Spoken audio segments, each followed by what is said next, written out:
একটা গুনাহ যদি মানুষের সাথে সম্পৃক্ত হয়, ওই ঋণ শোধ না করা পর্যন্ত জান্নাতি ব্যক্তি জান্নাতে ঢুকতে পারবে না। মনে করেন আমাদের ভাই আব্দুল্লাহর জান্নাতের ফয়সালা হয়ে গেছে, কথার কথা মনে করেন, কিন্তু ভাই কাউকে গালি দিয়েছিল, কাউকে অপবাদ দিয়েছিল, কারো কাছ থেকে টাকা পয়সা নিয়েছে, দেয়নি ফেরত, বা ইত্যাদি ইত্যাদি ইত্যাদি। মানুষের সাথে সম্পৃক্ত কোনো হক আছে, মানুষের সাথে সম্পৃক্ত কোনো হক আছে। জান্নাতে যাওয়ার আগেই একটা জায়গায় দাঁড় করিয়ে দেওয়া হোক, দাঁড়াও কেন, ফয়সালা তো হয়ে গেছে, তাহলে এখন দাঁড়াও কেন? ফেরেশতাদেরকে দিয়ে বলানো হবে অমুকের এই ঋণ বাকি আছে, অমুকের এই গালির ঋণ বাকি আছে, অমুককে তুমি বাজে কথা বলছিলে এটা বাকি আছে, অমুক কি অপবাদ দিয়েছিল এটা বাকি আছে। সবাই এখন সামনে আসা শুরু করবে একে একে। বেচারার কিন্তু আমল অনেক ছিল, একদম উহুদ পাহাড়ের সমান নেকি নিয়ে এসে উঠছে। এবার ওখানে কি শোধ করার কোনো সুযোগ আছে? কোনো সুযোগ আছে? ব্যাস, এবার আল্লাহ পাক বলবেন এর আমল নামা থেকে নেকি দিয়ে দিয়ে এই ঋণগুলো শোধ করে দাও।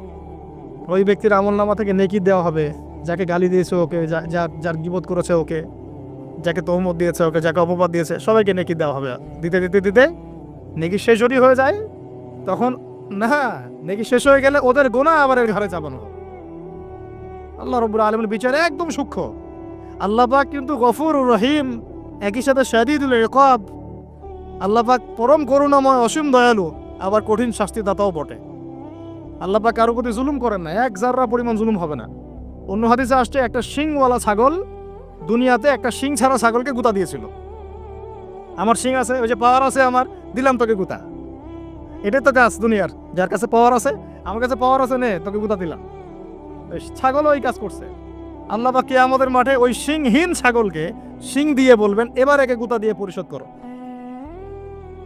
হিসাব এতটুকুই, এরপরে ওরা মাটি হয়ে যাবে, জান্নাতও নাই জাহান্নামও নাই। ওরা তো বেঁচে গেল, ও তো বেঁচে গেল, নাকি গুতা খেয়ে বেঁচে গেল। এবার এই ব্যক্তি সমস্ত আমল নামার গুনাহগুলো এবারে ঘাড়ে চাপানো হবে। তখন দেখা যাবে শুরুতে অনেক নেকি নিয়ে উঠেছিল, কিন্তু পরে এই ব্যক্তি জাহান্নামে চলে গেল, ওরা জান্নাতে চলে গেল। আমরা কি এটা চাই? ভাই আল্লাহর সাথে যত পাপী থাকে থাক, এটা একটা সেজদায় মাফ হতে পারে ইনশাআল্লাহ। আল্লাহ পাকের সাথে অনেক পাপ আছে আমাদের, মনে করে নামাজ পড়ি নাই, রোজা রাখি নাই, যাকাত দেই নাই, ইত্যাদি ইত্যাদি, অনেক পাপ আল্লাহর হক অনেক নষ্ট করেছে। একটা সেজদা যদি কবুল হয়ে যায়, একটা ইস্তেগফার যদি কবুল হয়ে যায়, ইনশাআল্লাহ সব গুনাহ মাফ হয়ে যাবে। কিন্তু মানুষের সাথে জড়িত যদি গুনাহ থাকে, এই যে গীবত, তহমত, অপবাদ ইত্যাদি ইত্যাদি, কারো সম্ভ্রমহানি করেছেন, কাউকে বেইজ্জত করেছেন ইত্যাদি, এই দুনিয়াতেই হায়াত থাকতেই মাফ নিতে হবে। পরকালে এগুলো শুধরানোর কোনো সুযোগ নাই। আর এই অনলাইনের যুগে এটা এত বেশি বেড়ে গেছে যে আমরা এটাকে মুরগির মতো মনে করি। ইচ্ছা হইলো বলে দিলাম, ইচ্ছা হলো কমেন্ট করে দিলাম, যা ইচ্ছা তাই বলে দিলাম। আল্লাহ পাক আমাদেরকে বোঝার তৌফিক দান করুন। আমি অবস্থা হচ্ছে ভাই এই যে আমরা সত্যি মুসলিম প্রধান, কিন্তু আমাদের মধ্যে নামাজ, যাকাত, সওম, তারপরে আপনার আমর বিল মারুফ নাহি আনিল মুনকার, হ্যাঁ, ইসলামিক দাওয়াত, জামা, ঐক্য, ইমারা, এগুলো ত্রুটি আছে, ঘাটতি আছে। আর বৈশ্বিক প্রেক্ষাপটটা আরো কঠিন বললাম। এখানে নিয়ন্ত্রণ আমাদের হাতে নাই। কাদের হাতে? জায়নিস্টদের হাতে। ওরা বিশ্বের বড় বড় সেক্টর নিয়ন্ত্রণ করছে। মানে আমরা যদি এখানে বসে অনেক বড় বড় কথা বলে ফেলে, আসলে কিছুই যায় আসতেছে না বিশ্বের প্রেক্ষাপটে। কথা কি বুঝতে পারতেছেন? মনে করেন আমরা এখানে বসে অনেক বড় বড় কথা বলে ফেললাম, আদতে ওয়ার্ল্ডের প্রেক্ষাপটটা বিন্দুমাত্র পরিবর্তন হচ্ছে না। কারণ আমরা তো কথা বলছি লিমিটেড পরিসরে, আর অল্প কিছু মানুষ। যদি সবাই মিলে কথা বলতাম তখন হয়তো কিছু হতো, উপরের লেভেল থেকে কথাগুলো যেত, তখন হয়তো কিছু হতো। আমি আজকে থেকে 2-4 বছর আগে আপনাদেরকে ইসরায়েল আমেরিকা নিয়ে কথা বলি নাই, ওদের চরিত্র সম্পর্কে কথা বলি নাই। এখন আমাদের গভর্নমেন্ট পর্যন্ত বুঝতে পারছে ওদের চরিত্র কেমন। খেয়াল করে দেখছেন কি? দেখছেন একটার পর একটা স্যাংশন দিচ্ছে, এখন একটার পর একটা। কেন? ওদের স্বার্থে আপনি আঘাত লাগছে যে এখন ওদের স্বার্থে আঘাত লাগলেই ওই দেশকে তারা একদম চিপে ধরবে। মনে করেন তুরস্ক একটা দেশ, নাম তো শুনেছেন, প্রেসিডেন্ট নাম কি? বিগত 20 বছর থেকে তিনি 20 থেকে 21 বছর হবে তিনি শাসন ক্ষমতায় আছেন। তুরস্ক একটা সময় অনেক মানে খুবই একটা ইউরোপিয়ান কান্ট্রির মতো হয়ে গেছিল আর কি। বিকিনি পরে মেয়েরা ঘুরে বেড়াতো। আস্তে আস্তে আস্তে আস্তে অনেক সংস্কার করার চেষ্টা করছেন। আলহামদুলিল্লাহ, আমরা দোয়া করি আল্লাহ পাক প্রত্যেকটা মুসলিম শাসকদেরকে নেক হায়াত দারাজ করুন। যারা ইসলামের খেদমত করার চেষ্টা করে, সেটা আমাদের দেশের হোক আর অন্য যে কোনো দেশের হোক, আল্লাহ পাক সবাইকে নেক হায়াত দারাজ করুন। তাদেরকে আল্লাহ পাক দীর্ঘজীবী করুন, ইসলামের খেদমত করার তৌফিক দান করুন। আমরা দোয়া করব। তো এখন আস্তে আস্তে অবস্থাকে অনেক ভালো একটা জায়গায় আনার চেষ্টা করছিলেন উনি। যখনই দেখলো তারা যে তিনি ইসলাম কেন্দ্রিক কাজ করছেন, ইসলামকে প্রমোট করছেন, আলেম ওলামাদেরকে মানে প্রমোট করছেন, মসজিদ মাদ্রাসাকে প্রমোট করছেন। একসময় তুরস্কে আজান বন্ধ হয়ে গেছিল, ইতিহাস পড়ে দেখেন, আজান দেওয়া বন্ধ ছিল। ওই জায়গা থেকে এখন তিনি এই জায়গায় নিয়ে আসছেন। একসময় মালয়েশিয়ার অবস্থা তো ভালো ছিল না, খুবই দারিদ্রতা ছিল। এখন মাশাআল্লাহ দেখেন গিয়ে কি অবস্থা। এখন ইকোনমিক অবস্থা অনেক শক্তিশালী তাদের, অনেক শক্তিশালী। তো এগুলো হয়েছে আল্লাহ পাকের বরকতে, রহমতে। যখন আপনি ইসলাম নিয়ে কাজ করুন, আল্লাহ পাকের রহমতের দরজা খুলে দেবেন ইনশাআল্লাহ। এটা আমাদের ক্ষেত্রেও হতে পারতো। আল্লাহ পাক আমাদের নেতৃস্থানীয় ব্যক্তিদেরকে হেদায়েত দান করুন, দোয়া করে বোঝার তৌফিক দান করুন এবং সাহস দান করুন। এখন দেখেন, যখনই তারা ইসলাম নিয়ে কথা বলা শুরু করলেন, বড় বড় কান্ট্রির নেতারা তাদের অর্থনীতির উপরে নিষেধাজ্ঞা আরোপ করে দিল। খেয়াল করে দেখছেন, লিরার মান কমে গেল। ইন্দোনেশিয়ার কি জানি ওদের, ইন্দোনেশিয়ার রুপি বলে গেলাম, ওটার মান কমে গেল। এই যে কয়দিন আগে পাকিস্তানের একজন প্রেসিডেন্ট ছিলেন, ইমরান খান, নাম তো মনে আছে। আমি পারভেজ মোশাররফের কথা বলছি না। পারভেজ মোশাররফের সময় পাকিস্তানের ভূমি ব্যবহার করে আমেরিকা বোমা হামলা চালিয়েছে আফগানিস্তানে, মনে আছে? ওরা এরকম পলিটিক্স করে, কোন একটা জায়গায় যদি আক্রমণ করতে হয় তার পাশে আগে পরিস্থিতি তৈরি করে, পরিবেশ তৈরি করে। আগে পারভেজ মোশাররফকে ক্ষমতায় বসিয়েছে, তারপরে ওই জায়গাটা দখল করে ওইখানে বেস ক্যাম্প স্থাপন করে আফগান থেকে বোম মারা শুরু করেছে। সেই আফগান কি পড়ে গেছে? এখনকার রিপোর্ট দেখেন, এই চলতি সিজনে সবচেয়ে টাকার মান এখন ওদের বেশি। টাকার মান অন্যদের কমছে, কিন্তু ওদেরটা কমে নাই, বেড়ে গেছে। সবচেয়ে সফল কারেন্সি বলা হচ্ছে ওদের কারেন্সিকে। কেন? এর ভিতরে ঢুকলে অনেক গভীরে ঢুকতে হবে, আমি ওদিকে যেতে চাচ্ছি না, অনেক গভীরে ঢুকতে হবে। মূল কথা হচ্ছে ইমানের কারণে, জজবার কারণে তারা কি মাথা নত করেছিল আমেরিকার সামনে? বরং আমি শুনেছি, এটাও শোনা কথা, আমি আলেমদের কাছে শুনেছি, সেখানে প্রতি 5টা ঘরে ঘরে একজন করে শহীদ পাবেন। আপনি প্রতি 5টা ঘরে ঘরে একজন করে শহীদ পাবেন। ঘরে ঘরে দেখবেন কারো হাত নাই, কারো পা নাই। ওই যে দীর্ঘদিন বোম্বিং করেছে, এবং এগুলো নাকি তারা মানবতার কল্যাণে করেছিল, গণতন্ত্র প্রতিষ্ঠার জন্য করেছিল। পরে তাদের কাছে নাকারে চোপালি খেয়ে পালাতে হলো। ওরা যেহেতু বিশ্বের অর্থনীতি নিয়ন্ত্রণ করছে, রাষ্ট্র ক্ষমতা নিয়ন্ত্রণ, রাজনীতি নিয়ন্ত্রণ করছে, মিডিয়া নিয়ন্ত্রণ করছে, এগুলো দিয়ে তারা ওই কান্ট্রিগুলোর উপর চাপ আরোপ করতে থাকে। এটা বুঝবেন, আস্তে আস্তে আরও বুঝবেন, ক্লিয়ার হবে। পশ্চিমাদেরকে যে বন্ধু রূপে গ্রহণ করেছে, ওদের শত্রুর দরকার নাই, কথা মনে রাখেন। তবে সবার কথা বলছি না, জায়নিস্টদের কথা বলছি। ওদেরকে যে বন্ধুরূপে গ্রহণ করেছে, ওর শত্রুর দরকার নাই। দুর্ভাগ্য, দুঃখ লাগে, এখন আরবের কিছু কান্ট্রি এটাকে বন্ধুরূপে গ্রহণ করেছে। ইসরায়েলকে অ্যাক্সেস দিচ্ছে, আকাশ ব্যবহার করতে পারবে, এইটা সেইটা। ভাই, কিছু বলদরা এগুলো বোঝেন না, আপনারা তো বোঝেন, অ্যাটলিস্ট যারা বিশ্ব সম্পর্কে খোঁজখবর রাখেন আপনারা তো বোঝেন। আমাদের দেশে কিছু বলদও আছে যারা এগুলো বুঝতে চায় না। তারা মনে করে এগুলো আমরা মিথ্যা কথা বলছি। ওয়ার্ল্ড অ্যাফেয়ার্স পড়াশোনা করে দেখেন, বিসিএস কোচিং করে দেখেন, জিও পলিটিক্স পড়ে দেখেন। মধ্যপ্রাচ্যের উপর এখন ইসরায়েল এবং পশ্চিমাদের একটা চরম দাপট চলতেছে। তেল নিয়ন্ত্রণ করতেছে, মিসাইলস নিয়ন্ত্রণ করতেছে, ডলার কি এই যে পেট্রো ডলার নিয়ন্ত্রণ করতেছে, আকাশপথ ব্যবহার করতেছে। কোনো কোনো কান্ট্রি তো ইসরায়েলকে স্বীকৃতিও দিল না কয়দিন আগে, তরোয়াল নিয়ে নাচতেছে। মাশাআল্লাহ, সুবহানাল্লাহ। যে রাসূল সাল্লাল্লাহু আলাইহি ওয়াসাল্লাম ইন্তেকালের কয়েকদিন আগে বলে গেলেন, এই যে আমার হাতে সিরাতের বই আছে, ইন্তেকালের কয়েকদিন আগে, শেষ সময় মানুষ গুরুত্বপূর্ণ নসিহত করে কিনা, শেষ সময় মানুষ যে নসিহত করে সেটা গুরুত্বপূর্ণ কিনা। ইন্তেকালের কয়েকদিন আগে নবীজি বলে গেলেন মদিনা থেকে সব ইহুদিদেরকে বের করে দিবে। কে বলে গেছেন?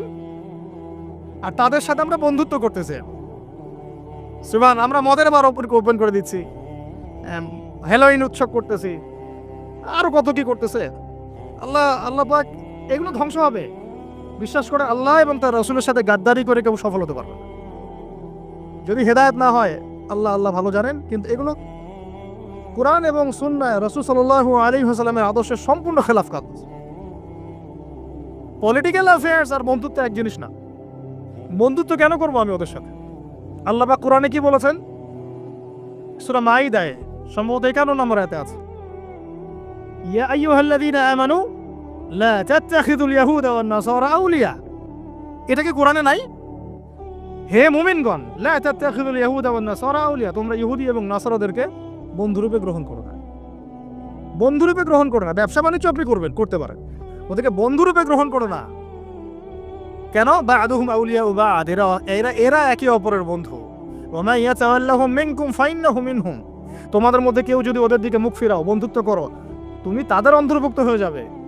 ইন্নাল্লাহা লা ইয়াহদিল কওমাজ জালিমিন। আল্লাহ পাক এই জালেমদেরকে হেদায়েত করেন না।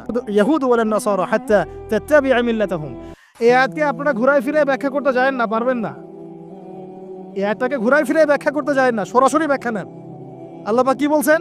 ওয়ালান তারদা, কখনোই সন্তুষ্ট হবে না, আনকা হে নবী তোমার উপরে। কে সন্তুষ্ট হবে না? আল ইয়াহুদ, যারা ইহুদি, ওয়ালান নাসারা, এবং যারা নাসারা। কতক্ষণ না? হাত্তা তাত্তাবি'a মিল্লাতাহুম, যতক্ষণ না তুমি তাদের মিল্লাত গ্রহণ করছো। মানে আমরা যতক্ষণ ওদের সামনে আত্মসমর্পণ করব না, ততক্ষণ তারা আমাদেরকে নিয়ে সন্তুষ্ট হবে না। তাই হচ্ছে কি না বলেন? এখনই যদি বলি হ্যাঁ ঠিক আছে আমরা তোমাদের সব মেনে নিলাম, আমাদেরকে মাথায় নিয়ে নাচবে, এই তো। কিন্তু ইসলামের এই সুদীর্ঘ 1400 বছর ইতিহাস আবর্তিত হয়েছে এই আদর্শিক যুদ্ধের মধ্য দিয়ে। ওদের আদর্শের সাথে আমাদের আদর্শ কখনোই মিক্স আপ ছিল না। আল্লাহ নবী এমন নবী ছিলেন যিনি প্রথম দিকে চুল পিছনের দিকে আশ্রাতেন, এইভাবে ব্যাক ব্রাশ করে। মদিনায় গিয়ে দেখলেন ইহুদিরা ব্যাক ব্রাশ করে, নবী সাল্লাল্লাহু আলাইহি ওয়াসাল্লাম মাঝখানে সিধা করা শুরু করলেন। এরভাবে তিনি তাদের বিরোধিতা করতেন। বুঝতে পারছেন কথা আমার? ইহুদি খ্রিস্টানরা হায়েজ নেফাস হলে মেয়েদেরকে তাড়িয়ে দিত, অন্য ঘরে রাখতো। এখনো হয়তো তারা তাই করে। আল্লাহ নবী বিরোধিতা করলেন, হায়েজরত অবস্থায় মা আয়েশা রাদিয়াল্লাহু আনহার কোলে মাথা রেখে কোরআন তেলাওয়াত করলেন, পদে পদে বিরোধিতা করলেন। ওরা ওই যে মুহররমের দিন সওম রাখে, তাই না? আশুরা মুহররমে সওম রাখে নাজাতে মুসার ইয়াতে। আল্লাহ নবী বললেন আগামী বছর বেঁচে থাকলে আমি নয়ের সাথে হয় সামনে একদিন নাহলে পিছনে একদিন রাখবো। মানে বুঝাতে যাচ্ছি প্রত্যেক পদে পদে আল্লাহ নবী তাদের বিরোধিতা করেছেন। শেষ বয়সে বলে গেছেন ইন্তেকারের কয়েকদিন আগে, তোমরা এদেরকে আরব উপদ্বীপ থেকে বের করে দিও। নিজে 23 বছরের এই জীবদ্দশায়, নববী জীবনে তিনি খায়বারের যুদ্ধ করেছেন, বনু কুরাইজার সাথে যুদ্ধ করেছেন, বনু নাজিরের সাথে যুদ্ধ করেছেন, বনু আরেকটা কি কাইনুকার সাথে যুদ্ধ করেছেন। 4টা বড় বড় ইহুদি গোত্রের সাথে যুদ্ধ করেছেন। আর আমরা ওদের সাথে এখন বন্ধুত্ব করি, আতাত করি, ওদেরকে ছাড়া চলে না। বাই দ্য ওয়ে, বিশ্বটার নিয়ন্ত্রণ ওদের হাতে এখন। এটা মেনে নিয়ে কথাগুলো হজম করতে হচ্ছে। ভিতরে আগুন জ্বললেও কিছু করার নাই, কারণ আমরা বিগত 100 বছরে এমন একটা জায়গায় চলে আসছি যে এখন আমরা অধঃপতনের যুগে বাস করছি। কেনই বা হবে না? ওই যে বললাম, নামাজ নাই, যাকাত নাই, ফজরের সালাত নাই, কোরআন তেলাওয়াত নাই। আমাদের দাড়ি টুপিওয়ালা মানুষের মধ্যে ইসলামী আখলাক নাই। দাড়ি আছে, টুপি আছে, মাশাআল্লাহ, আখলাক নাই। একটা হিন্দুর দোকানে গিয়ে দুধ কিনতে কমফোর্ট ফিল করি যে ওই বেচারা মাপে কম দিবে না, দুধে ভেজাল দিবে না। একটা মুসলমানের দোকানে আপনি পণ্য কিনতে হাজারবার চিন্তা করেন, বাপরে বাপ কোন দিক দিয়ে ঠকায় দেয় আমাকে। কোন জায়গায় চলে আসছি? মুসলমান ছেলেরা তোমরা এখন জেনায় লিপ্ত হচ্ছ, টিকটক করছো, ফ্রি মিক্সিং করছো, মেয়েদের সাথে ডেটিং করছো, আড্ডা মারছো, ঘুরছো। ইতিহাস পড়তেছো না, আমরা কোন জাতি সেটা জানতেছো না। কোরআন পড়তেছো না, নামাজ পড়তেছো না, মাদকের কাছে যাচ্ছ। মুসলমান, কিন্তু মুসলমান ছেলেমেয়ে, মুসলমানরা সুদ খাচ্ছে, ঘুষ খাচ্ছে, দুর্নীতি করতেছে। তাহলে আমরা বিগত 100 বছর এই জায়গায় আসবো না কেন? সেটা আমাকে বলেন। এখন সমাধানে আস। আমরা কি আদৌ চাই যে অবস্থার পরিবর্তন হোক? মোবাইল ফোনগুলো একটু বন্ধ করেন। আমরা কি আদৌ চাই যে অবস্থার পরিবর্তন হোক? সত্যি চাই কি ভাই? আচ্ছা, আমরা না হয় নাই বা পারলাম, আমরা চাই না আমাদের সন্তানরা পারুক? আমরা তো 30 বছর চলে গেছে, আপনার হয়তো 40, আপনার 50 চলে গেছে, কারো 60 চলে গেছে, পারি নাই। কিন্তু আমরা কি চাই না আমাদের সন্তানরা পারুক বা তাদের সন্তানরা পারুক? কেউ পারুক বা না পারুক, আল্লাহ পাক কি বলেছেন শোনেন। এই কথাটা বলে সমাধানগুলো বলে দিই, পয়েন্টগুলো খালি। আল্লাহ পাক বলেছেন যে ওয়াইন তাতাওয়াল্লাউ, তোমরা যদি মুখ ফিরায় নাও। তার আগে আল্লাহ বলেছেন, সূরা মুহাম্মাদে আছে, ইন তানসুরুল্লাহ ইয়ানসুরকুম ওয়া ইউসাব্বিত আকদামাকুম। তোমরা যদি আল্লাহকে সাহায্য করো, আল্লাহর দ্বীনকে সাহায্য করো, আল্লাহ পাক তোমাদেরকে সাহায্য করবেন ইনশাআল্লাহ। শর্ত আছে একটা, এমনি এমনি সাহায্য আসবে না। কখন সাহায্য আসবে বলেন? যখন আমরা আল্লাহর দ্বীনকে সাহায্য করব। বলেন তো আমরা আমাদের আল্লাহর দ্বীনকে কতটুকু সাহায্য করছি নিজ নিজ জায়গা থেকে? আপনারা আল্লাহ পাক তৌফিক দান করুন, আপনারা উমরা করতে যান, হজ করতে যান, রাসূল সাল্লাল্লাহু আলাইহি ওয়াসাল্লাম রওজা জিয়ারত করবেন ইনশাআল্লাহ। আল্লাহ পাক তৌফিক দান করুন। সেখানে যদি আপনার ভিতরে অনেস্টি থাকে, আপনার লজ্জা লাগবে। আপনি রাসূল সাল্লাল্লাহু আলাইহি ওয়াসাল্লাম সামনে দাঁড়াতে লজ্জাবোধ করবেন, আপনার ভিতরে খারাপ লাগবে। যদি আপনার মধ্যে অনেস্টি থাকে, মনে একটা ফিলিংস আসতে পারে আপনার যে নবী মুহাম্মদ সাল্লাল্লাহু আলাইহি ওয়াসাল্লাম তার উম্মতের জন্য 23 বছর অবর্ণনীয় কষ্ট সহ্য করলেন, আমি তার কাছে আসছি আজকে সালাম দিতে, তার দিনের জন্য কি করে আসছি? তিনি কি এই দিন ছাড়া আর কিছু রেখে গেছেন? তাহলে আমরা তার দিনের জন্য কি করলাম, কতটুকু করতে পারলাম? তো আল্লাহ পাক এটাই বলছেন, ইন তানসুরুল্লাহ, তোমরা যদি আল্লাহকে সাহায্য করো, মানে আল্লাহর দিনকে সাহায্য করো। তার মানে আল্লাহকে সাহায্য করার অর্থ কি? আল্লাহর দিনকে সাহায্য করো, তাহলে আল্লাহ পাক ইন তানসুরুল্লাহ ইয়ানসুরকুম, আল্লাহ পাকও তোমাদেরকে সাহায্য করবেন। ইউসাব্বিত আকদামাকুম, তোমাদের পা আল্লাহ পাক সুদৃঢ় করে দিবেন ইনশাআল্লাহ। আর আল্লাহ পাক এই সূরার শেষের দিকে বলছেন, সূরা মুহাম্মাদে আছে, ওয়াইন তাতাওয়াল্লাও, আর তোমরা যদি মুখ ফিরায় নাও, মানে দিন পালনও করো না, দাওয়াতও দাও না, দিন প্রচার প্রসারের চেষ্টা করো না, মানে দিন নিয়ে তোমাদের কোনো ফিকির নাই, ওয়াইন তাতাওয়াল্লাও, মুখ ফিরায় নাও যদি, আল্লাহ পাক কি করবেন? ইস্তাবদিল কওমান গায়রাকুম, আল্লাহ পাক তোমাদেরকে সরায় দিয়ে নতুন একটা কওম নিয়ে আসবেন। আমাদের কোনো প্রয়োজন আছে আল্লাহ পাকের? আমরা না থাকলে কি মহাবিশ্বে খুব ক্ষতি হয়ে যাবে? আমরাই যারা এখানে বসে কথা বলছি, আমরা যতক্ষণে কথা বলছি, এই 1 ঘন্টাতে পৃথিবী কিন্তু ঘুরে গেছে অনেক দূর, সময় চলে গেছে। আমরা পরকালের দিকে আগায় গেছি, একটু কবরের দিকে আগায় গেছি, তাই না? কিয়ামতের দিকে আগায় গেছি। আমরা যদি এখন পৃথিবীতে নাই বা থাকতাম, পৃথিবীর কোনো ক্ষতি হতো? ঘূর্ণন কমে যাইতো? সুবহানাল্লাহ। এটা বুঝতে হবে প্রিয় ভাই। একটা ফিকির করবেন খালি বাসায় গিয়ে, যে আপনি না থাকলে কারো কিছু আসে যায় কি না। কালকে যদি আমরা কেউ না থাকি, আল্লাহ না করুক পৃথিবীতে, তাহলে কারো কি কিছু এসে যাবে কিনা? আপনার বাবার, আপনার মায়ের, আপনার ভাইয়ের, আপনার বোনের, আপনার বসের, আপনার স্ত্রীর, আপনার সন্তানের, কারো কিছু আসে যাবে। এটা এভাবেই চলতে থাকবে। আপনার জায়গায় আবার কেউ আসবে, তাই কি না? এরকমই আপনার জমি অন্য কেউ নিবে, আপনার ব্যবসা অন্য কেউ দেখবে, এগুলোই হবে। সো আমরা যদি এইটুকু বুঝতে পারি, তখন আপনার মধ্যে চেতনা আসবে ইনশাআল্লাহ, আমার জীবনটা আল্লাহর জন্যে, আমি আল্লাহর দিন পালন করব, আমল করব, দিনে জ্ঞান অর্জন করব, প্রচার করব, দাওয়াতি কাজ করব। আল্লাহ পাক আমার হাতে যদি দিনের বিজয় দেন তাই হবে, যদি না হয় এই পথে চেষ্টা করতে করতেই শাহাদাত বরণ করবো ইনশাআল্লাহ। এই চিন্তা থাকবে, তখন আপনার জীবনে একটা মোটিভ থাকবে। এখন কি জীবনে কোনো মোটিভ বা গোল আছে? এখন গোল আছে চাকরি, ব্যবসা, জমি, সুন্দরী নারী, এই তো। এখন প্রথম কথা হচ্ছে, যদি আমরা চাই যে আল্লাহ পাক আমাদেরকে সরায় দিয়ে নতুন কওম নিয়ে আসুক, সুম্মা লা ইয়াকুনু আমসালাকুম, তারা তোমাদের মতো হবে না। আমরা যদি আমাদের সৌভাগ্য অর্জন করতে চাই যে আল্লাহ পাক আমার দ্বারাই সেই খেদমতটা নেক, হ্যাঁ, আমরা নিজেদেরকে প্রমাণ করে দেখাই, তাহলে এই কয়েকটা কাজ মনোযোগের সাথে করার চেষ্টা করতে হবে। আল্লাহ পাক তৌফিক দান করে না। আমি কি কাজ ভাই? 1 নাম্বার, খালি পয়েন্টগুলো বলে দেবো, আর লম্বা করছি না। আপনাকে আমাকে সবাইকেই দিনের ইলম অর্জন করতে হবে। কি কাজ ভাই বলেন? ইলম ছাড়া কোনো কাজ নাই। আমরা আগেই বড় বড় অনেক জায়গায় কথা বলি, দিন কায়েম, জিহাদ, একামত, অনেক কথা বলি না, কিন্তু সবচেয়ে বড় বড় কথাগুলো আগে নয়। আগে কি ভাই বলেন? দিনের জ্ঞান অর্জন, দিনের ইলম অর্জনের এই সমুদ্রে আপনাকে ডুব দিতে হবে। এবং এই ডুবটা আপনি দিবেন একা একা নয়, কোনো না কোনো একজন, অন্তত একজন মুহাক্কিক বরেণ্য কোন আলেমের সোহবতে, অন্তত একজন।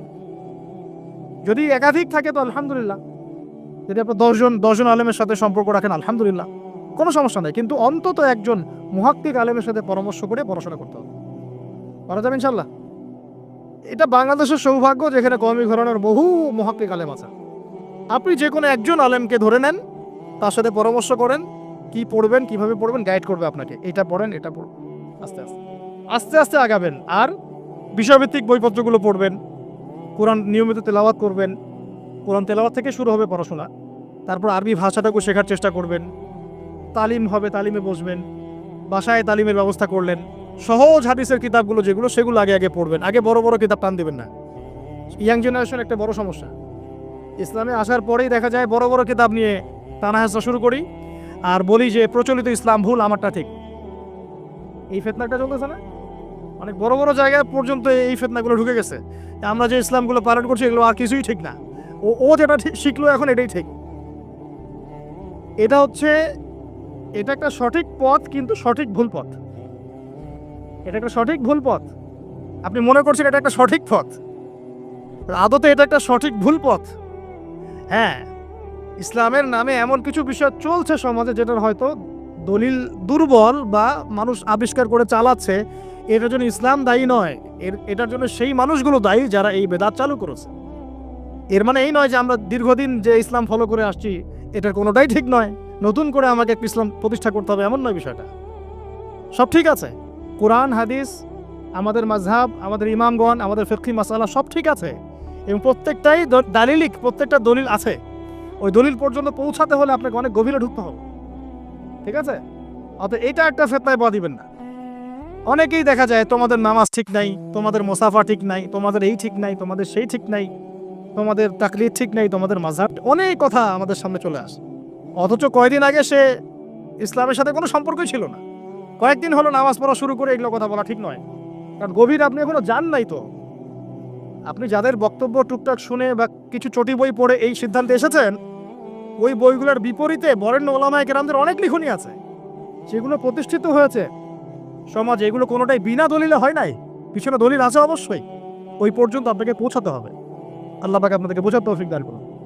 তো অন্তত পড়াশোনা চলবে, এবং অন্তত একজন মুহাক্কিক আলেমকে আপনি ধরে থাকবেন, অন্তত একজন। আর যদি আপনি একাধিক 10 জন 20 জন আলেমের সোহবতে থাকতে পারেন আরও ভালো, কোনো সমস্যা নেই। যদি মাদ্রাসার সাথে সম্পৃক্ততা রাখতে পারেন ভালো, যদি নাও বা পারেন তারপরেও আলেমের সাথে পরামর্শ করে কিতাব বাই কিতাব পড়াশোনা করবেন ইনশাআল্লাহ। 1 নম্বর কি ভাই? উম্মার বিজয়ের 1 নম্বর শর্ত হচ্ছে জ্ঞান অর্জন। মানে এই জ্ঞানটা তো আমরা এখন উপর থেকে অর্জনের জন্য সিলেবাস লঞ্চ করতে পারছি না, এই ক্ষমতা তো আমাদের হাতে নাই। অতএব ব্যক্তিগতভাবে আপনাকে এগুলো করতে হবে। 2, ব্যাপক আমল। আমরা বলি না যে সুন্নতি জিন্দেগি, আমলের সুন্নতি জিন্দেগি, একটা কথা বলি না? জীবনের প্রতিটা ক্ষেত্রেই সুন্নতের উপর আমল করা, নামাজ থেকে শুরু করে আপনার চলাফেরা, আমার চলাফেরা, ওঠা বসা, কথা, আমার ঘুম, আমার খাওয়া, আমার ইস্তেঞ্জা, আমার ব্যবসা বাণিজ্য, হ্যাঁ, আমার মুআমালাত, আমার পরিবার, সব যেন সুন্নতের উপর থাকে। সারা দুনিয়া গারদ হয়ে গেলে যাক, আমার পরিবার, আমার ব্যক্তি জীবন, আমার ব্যবসা, আমার অর্থনীতি, এগুলো যেন সুন্নতের উপর থাকে। পারা যাবে ইনশাআল্লাহ? সুন্নতের বাইরেই যাবে না। একটা অভিজ্ঞতা থেকে একটা কথা বলি আমি, কখনো কখনো আমলে অলসতা আসে কিনা বলেন তো? আসে না?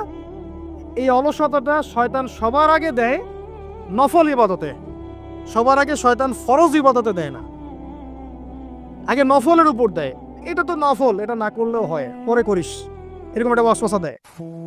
ওইটা আস্তে আস্তে আপনি ছেড়ে দিলেন, পরে দেখবেন সুন্নতের উপর দেওয়া শুরু করলো। এটা তো সুন্নাহ, এটা থাক, ফরজটুকু কর, এরকম দেয় একটা। এই করতে করতে একসময় ফরজের উপরেও মানুষের অনীহা সৃষ্টি হয়, ফরজ ছেড়ে দেয় মানুষ। একবারে মানুষ ফরজ ছেড়ে দেয় না কিন্তু, আগে মুস্তাহাব ছাড়ে, তারপর নফল ছাড়ে, তারপর সুন্নত ছাড়ে, পরে ফরজ ছাড়ে। কিন্তু এই জন্য আমরা সুন্নত শক্ত করে ধরে থাকবো, যাতে এই সুন্নত শয়তান না ছাড়াতে পারে, তাহলে ফরজ টিকে থাকবে ইনশাআল্লাহ। ঠিক আছে ভাই? সুন্নতের আমল থাকবে ইনশাআল্লাহ, ইলমের মেহনত, আমলের মেহনত। এরপরে থাকবে আমার অর্থনীতি। খুব সতর্কতার সাথে ব্যবসা বাণিজ্য করবেন, চাকরি বাকরি করবেন, কৃষিকাজ করবেন, আপনার অর্থনীতি চালাবেন খুব সতর্কতার সাথে। চেষ্টা করবেন, সর্বোচ্চ চেষ্টা করবেন এখানে যেন কোনো হারামের টাকা না আসে, কোনো সুদের টাকা, কোনো ঘুষের টাকা, কোনো করাপশনের টাকা জান চলে গেলেও যেন না আসে, এইভাবে চেষ্টা করবেন। তবে এই চেষ্টাটা করা খুব কঠিন এই যুগে, কারণ এই যে বললাম পুরো ব্যাংকিং সিস্টেম ওদের মনিটরড, এখানে সুদ আছে, আবার এই কারেন্সির মধ্যে সুদ আছে, পেপার মানির মধ্যেও রিবা আছে, ইলেকট্রনিক মানির মধ্যে রিবা আছে, সামনে যেটা আসবে আরও ভয়ঙ্কর ক্রিপ্টোকারেন্সি, ওটার মধ্যে তো রিবা। তো যারা ফ্রিল্যান্সিং করো এগুলোর মধ্যেও দেখবা যে হারাম ঢুকে গেছে, বিটকয়েন্স চলে আসতেছে, আস্তে আস্তে অনেক কিছু আসতেছে। মানে পৃথিবী যে আমি বললাম ঘুরতেছে, পৃথিবী কিয়ামতের দিকে আস্তে আস্তে আস্তে আস্তে দাজ্জালের যুগের দিকেই পৃথিবী যাচ্ছে। ফিতনা বাড়তেই থাকবে আর বাড়তেই থাকবে। তো সর্বোচ্চ চেষ্টা করব হারাম থেকে বেঁচে থাকার জন্য, আল্লাহ পাক তৌফিক দান করুন। আর ভাই নিজে বাঁচবো, মানুষকে হারাম খাওয়ায়েন না, আল্লাহর ওয়াস্তে মানুষকে হারাম খাওয়ায়েন না। অনেকে ব্যবসা করেন, মাপে কম দিয়েন না। অনেকে যে গরু, ছাগলের, হাঁস মুরগির ব্যবসা করেন, এগুলো আল্লাহর নাম ছাড়া জবাই করেন না। অনেকে হোটেলের ব্যবসা করতেছেন, হোটেলে খাবার দাবারের ব্যবসা করতেছেন, এখানে হারাম খাবার ঢুকায়েন না, বাসি পচা খাবার মানুষকে খাওয়ায়েন না। যেটা খাওয়াবেন রান্না করার আগে জবাই করে আল্লাহর নাম নিয়ে জবাই করেন, কারণ সবাই মুসলিম। আপনার কারণে অন্যের নিজের ক্ষতি করেন একটা জিনিস, নিজের কারণে অন্যের ক্ষতি হলে আরো ভয়ঙ্কর, এটা মারাত্মক। একটা হলো আমি নিজে একটা পাপ কাজ করতেছি, এটার আল্লাহর কাছে ক্ষমা চাবো, আর আমার জন্য আরো 10টা মানুষ পাপে লিপ্ত হলে সমস্যা হয়ে যাবে। নিজে সুদের সাথে সম্পৃক্ত আছেন সেটা একটা বিষয়, আরো 10 জনকে সুদ খাওয়াতে চান না। অনেকে দেখলাম সেলুনের দোকান দিয়েছেন, অনেকেই আসতে দেখলাম শেভ করতেছে, ওটা দেখে মনে পড়লো। এখন যে শেভ করতেছে ও তো হারাম কাজ করতেছে, আর যে করে দিচ্ছে সেও তো রিজিকটা হারাম করে ফেললো। হারাম করলো কিনা বলেন? হারাম কাজ করতেছে। এটা দিয়ে রিজিক, এটা আবার পরিবারে যাবে, ওই রিজিকটা পরিবারের লোকজন খাবে, ওই রক্ত মাংস দিয়ে আমার সন্তান গড়ে উঠবে। ইসলাম কিভাবে কায়েম হবে? আর আবু বকর সিদ্দিক রাদিয়াল্লাহু আনহু একবার খাবার খেলেন, খাওয়ার পরে তিনি জিজ্ঞাসা করলেন, খাওয়ার কোত্থেকে নিয়ে আসছো? খাওয়ার পরে জিজ্ঞাসা করলেন, খাওয়ার কোত্থেকে নিয়ে আসছো? তার দাস বলছে, আমি জাহিলি যুগে গণকি কাজ করতাম, ওই যে জ্যোতির্বিদ্যা, হাত দেখে দেওয়া, বুঝেন না, গণকি কাজ করতাম, সেই গণকির একটা পয়সা পাইতাম, বাকি ছিল ওই টাকাটা দিয়েছে আজকে আমাকে, ওইটা দিয়ে আজকে খাবার কিনেছি। আবু বকর রাদিয়াল্লাহু আনহু বলে, আমাকে তো ধ্বংস করলা, তুমি আমাকে ধ্বংস করে ফেললা। এই বলে তিনি নিজের এই আঙ্গুল গলায় ঢুকিয়ে যতক্ষণ খাবার বের হয় নাই, বমি করতে করতে করতে করতে অবস্থা খারাপ। এই ছিল সাহাবীদের নমুনা, এই ছিল তাদের জীবন। আমি যে কথাগুলো বলছি, আল্লাহ পাক আমাকে আমল করার তৌফিক দান করুন, আমিন। কারণ আমরা কেউই এখন হারাম রিজিক থেকে মুক্ত নই। আপনি ইগোতে নিয়েন না কথাটা। আমি কেউই হারাম রিজিক থেকে মুক্ত নই। মনে হচ্ছে যে হ্যাঁ, আমি তো হারামে যাই না, আমি তো ব্যবসা করে খাই, ইত্যাদি। সূক্ষ্মভাবে কোথায় কোথায় সুদ আর দুর্নীতি আর মাপে কম আর চগল ঢুকে গেছে, আপনি বুঝতেই পারতেছেন না। তো আমরা কি করব এখন তাহলে? ফাত্তাকুল্লাহা মাস্তাতাতুম, সর্বোচ্চ চেষ্টা করব সাধ্যমতো আল্লাহকে ভয় করার জন্য। এরপরে যদি কোনো হারাম ঢুকে যায়, আল্লাহ মাফ করে দিও। আমরা এর চেয়ে বেশি পারলাম না, আল্লাহ চেষ্টা করে পারলাম না, আল্লাহ মাফ করে দিও। 5 নাম্বার হচ্ছে পরিবার ঠিক করে ফেলা। পরিবারের মধ্যে দিন প্রতিষ্ঠা করার চেষ্টা করি, আল্লাহ পাক তৌফিক দান করুন। আমাদের সমাজ নিয়ে বড় বড় কথা পরে, আগে পরিবারে পর্দা কায়েম করতে হবে ভাই। ছোট ছোট ছেলে মেয়েদেরকে ছোটবেলা থেকেই ইসলাম শেখাতে হবে, ছোট মেয়েদেরকে ছোটবেলা থেকেই পর্দায় আনার চেষ্টা করতে হবে, ছোট ভাই বোনদেরকে কোরআন শেখাতে হবে, বক্তব্য দিতে হবে। এমন আমাদের এই ভিডিওটি যদি আপনার ভালো লেগে থাকে তাহলে ভিডিওতে একটি লাইক দিতে পারেন এবং আপনার প্রিয়জনদের সাথে শেয়ার করতে পারেন, এবং এইরকম আরও ভিডিও পেতে আমাদের ইউটিউব চ্যানেলটি সাবস্ক্রাইব করে পাশে থাকা বেল আইকনটি অন করে দিন।